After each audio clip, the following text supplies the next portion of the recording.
আজ ২ বছর হলো আমাদের স্বামী-স্ত্রীর মধ্যে কোনো ধরনের শারীরিক সম্পর্ক হয় না।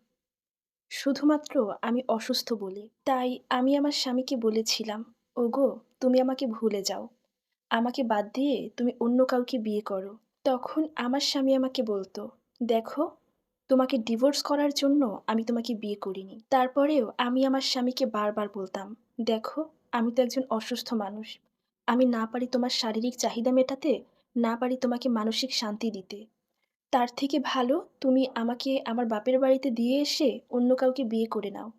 জীবনটা সুন্দরভাবে কাটাতে পারবে।" তখন আমার স্বামী আমাকে ধমক দিয়ে বলল, "আমার জন্য তোমাকে এত চিন্তা করতে হবে না। তুমি যে আমার পাশে আছো ব্যাস এতটুকু হলেই আমার চলবে। এর থেকে বেশি প্রয়োজন নেই।" কিন্তু তবুও আমি আমার কথা বলা বাদ দিচ্ছি না। একটু পরপর একই কথা বলছি। "তুমি আরেকটা বিয়ে করো, আরেকটা বিয়ে করো।" তখন আমার স্বামী আমাকে একটু বকাই দিল। বলল, "তুমি খুব ভালো করেই জানো, এক কথা বারবার বলতে আমার ভালো লাগে না। তুমি বারবার এই একই কথা আমাকে বলবা না। অন্য কোনো কথা থাকলে সেটা বলো।" এরপর আমি বেশ কিছুক্ষণ চুপ ছিলাম। তাকে আর কিছুই বলিনি। এর কিছুক্ষণ পর আবার বলে উঠলাম, "দেখো, আমি কয়দিনই বা বাঁচব? আর তাছাড়া এই সংসারের যাবতীয় যা কাজ সব তো আমার করার কথা। তোমাকে শারীরিক সুখ দেয়ার কথা, তোমাকে মানসিক সুখ দেয়ার কথা। কিন্তু আমি তোমাকে কিছুই দিতে পারছি না। আরও তুমি তোমার সব কাজ ফেলে রেখে আমার সেবা করছো। এই সংসারের সব কাজ তুমি একা হাতে করে যাচ্ছ।" তখন ওই মানুষটা বলে উঠল, "কোনো সমস্যা নেই। তোমাকে এত পাকা, পাকা কথা বলতে হবে না। তুমি তাড়াতাড়ি সুস্থ হয়ে ওঠো। আর তারপর তুমি তোমার সংসারের সব কাজ করবে। আমার সেবা কইরো। আমাকে শারীরিক এবং মানসিক সুখ দিও।" তার সাথে এসব কথা বলতে, বলতে হঠাৎ একটা কথা মনে পড়ল আমার। তখন তাকে আমি আমার পাশে ডাকলাম।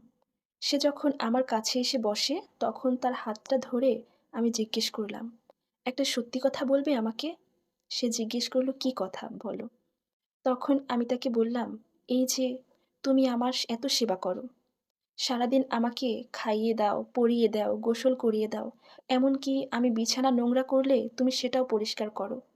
তোমার এইসব কাজ করতে একটুও কি ঘৃণা লাগে না?" এসব কথা শুনে সে আমাকে বলল, "কিসব কথা বলছো তুমি? ঘৃণা কেন লাগবে? তুমি আমার বউ, আমার অর্ধাঙ্গিনী। তুমি অসুস্থ হলে তোমার সেবা আমি করব, তোমাকে দেখাশোনা আমি করব। এটাই তো আমার দায়িত্ব। এখানে ঘৃণা লাগবে কেন?" এখানে ঘৃণা লাগার তো কোনো প্রশ্নই আসে না। এই ধরনের চিন্তা কখনো মাথায় আনবে না। স্বামীর মুখে এই কথা শুনে নিজের অজান্তেই চোখ বেয়ে পানি পড়ছিল। তখন আমার চোখে পানি দেখে সে নিজ হাতে আমার চোখ মুছে দিচ্ছিল। আর বলছিল, "তুমি আমার একগুচ্ছ ভালোবাসা। তুমি আমার চাঁদ। তোমাকে নিয়ে আমার জীবনের অন্ধকার পথটা আমি সারা জীবন পাড়ি দিতে চাই। একটা কথা কান দিয়ে শোনো। তোমাকে আমি অনেক বেশি ভালোবাসি। আর তোমাকে ছেড়ে আমি অন্য কাউকে কক্ষনো বিয়ে করব না। সত্যি, এমন ভালো স্বামী পেতে ভাগ্য লাগে, যেই ভাগ্যটা সবার নেই।" সো ভিউয়ার্স, এই সম্পূর্ণ স্টোরিটা একটা আপুর জীবন থেকে নেয়া, যার সাথে আমার বাস্তব জীবনের কোনো মিল নেই। ধন্যবাদ।